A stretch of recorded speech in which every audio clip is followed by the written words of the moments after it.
Assalamualaikum warahmatullahi wabarakatuh kepada semua murid tahun 5 yang Ustaz kasihi sekalian. Alhamdulillah, apa khabar semuanya? Bersama dengan Ustaz dalam mata pelajaran Pendidikan Islam, tajuk Bijak Berkomunikasi, muka surat 174. Tajuk ini termasuk dalam bidang adab. Murid-murid yang dikasihi Allah,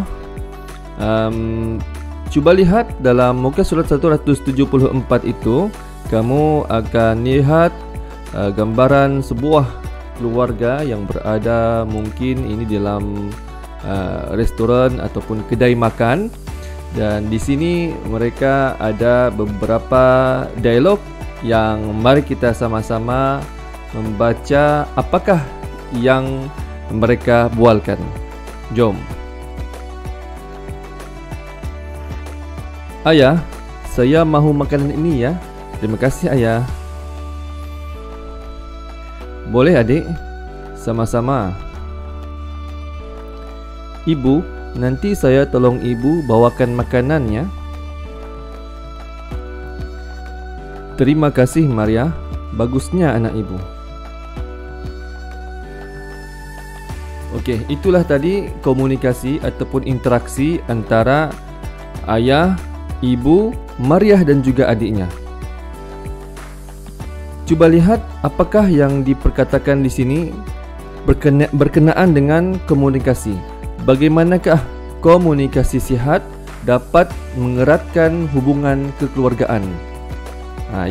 Komunikasi sihat ini ialah komunikasi yang baik. Kita berbual dengan ayah, kita berbual dengan ibu, kita bercakap dengan orang lain.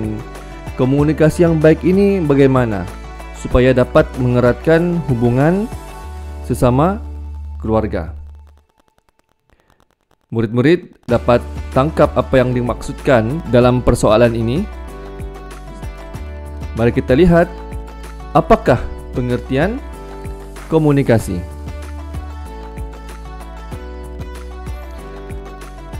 Komunikasi ialah perbuatan mengadakan perhubungan sama ada secara langsung ataupun melalui perantaraan.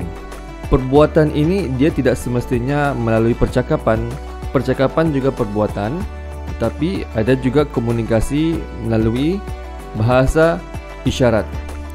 Secara langsung iaitu secara bersemuka, ataupun melalui perantaraan menggunakan telefon dan juga sebagainya. Jadi itulah yang dikatakan sebagai komunikasi, ya, yang perbuatan mengadakan perhubungan, ya, sama ada secara langsung berhadapan ataupun melalui perantaraan.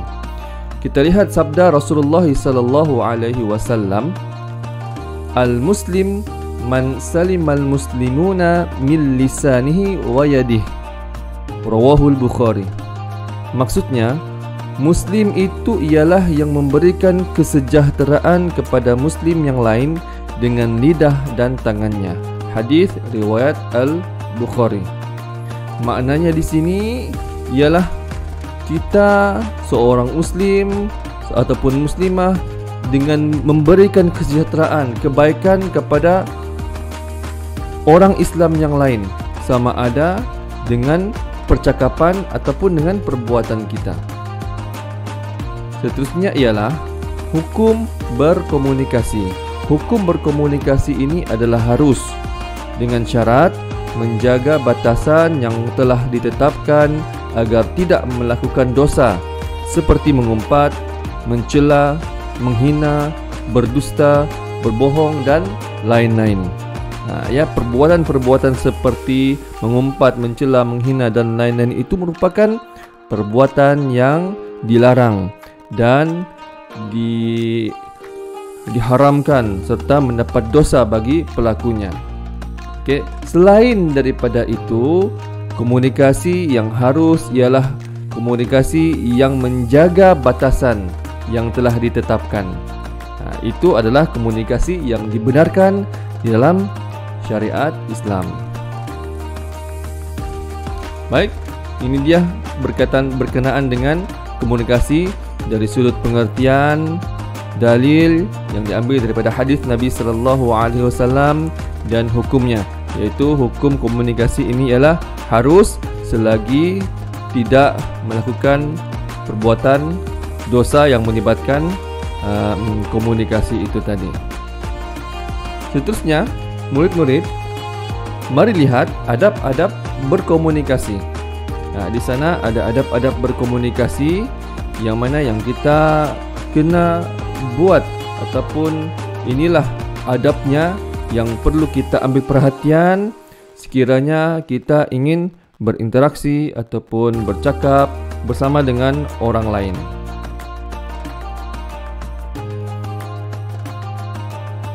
Yang pertama ialah memulakan komunikasi dengan salam.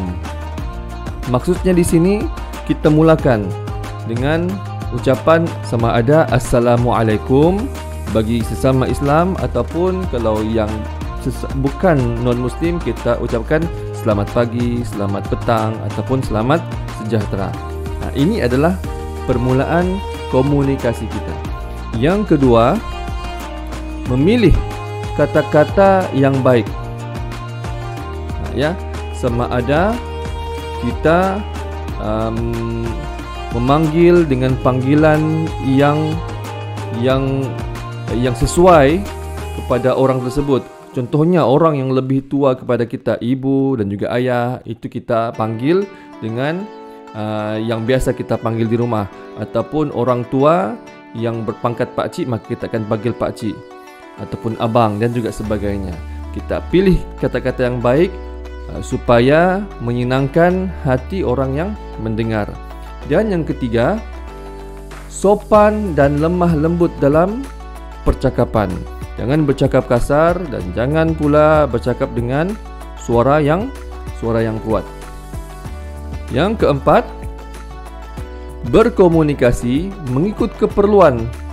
Sekiranya tidak ada perkara yang perlu untuk diperkatakan, maka tidak perlulah kita bercakap. Ikut keperluan.